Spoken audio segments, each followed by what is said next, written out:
বাংলাদেশের জনপ্রিয় চিত্রনায়িকা সাদিকা পারভীন পপি দীর্ঘদিন আড়ালে থাকার কারণে তার অভিনীত একাধিক সিনেমা আটকে আছে।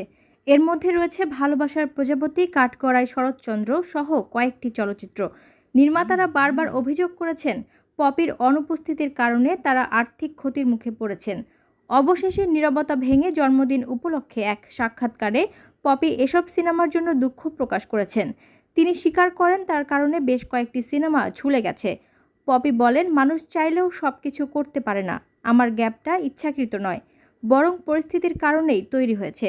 আমি কারো ক্ষতি করতে চাইনি, তবে যাদের সিনেমা আটকে গেছে তাদের কাছে আন্তরিকভাবে ক্ষমা চাইছি। প্রায় ৫ বছরেরও বেশি সময় ধরে ক্যামেরার সামনে দেখা যায়নি পপিকে। যদিও ২০২২ সালে চলচ্চিত্র শিল্পী সমিতির নির্বাচনে তিনি ভিডিও বার্তার মাধ্যমে উপস্থিত হয়েছিলেন। এ বছরের শুরুতে ব্যক্তিগত জীবনের খবর প্রকাশ্যে আনার পর নির্মাতারা আশা করেছিলেন তিনি আবার কাজ শুরু করবেন, কিন্তু এতদিন কোনো মন্তব্য করেননি। ভবিষ্যৎ পরিকল্পনা প্রসঙ্গে পপি জানান, অভিনয়ে ফেরার সম্ভাবনা কম হলেও সিনেমা প্রযোজনা করার ইচ্ছা আছে। এর আগে তিনি প্রযোজক হিসেবেও কাজ করেছেন, তবে নতুন করে প্রযোজনায় নামার বিষয়ে এখনও চূড়ান্ত সিদ্ধান্ত নেননি।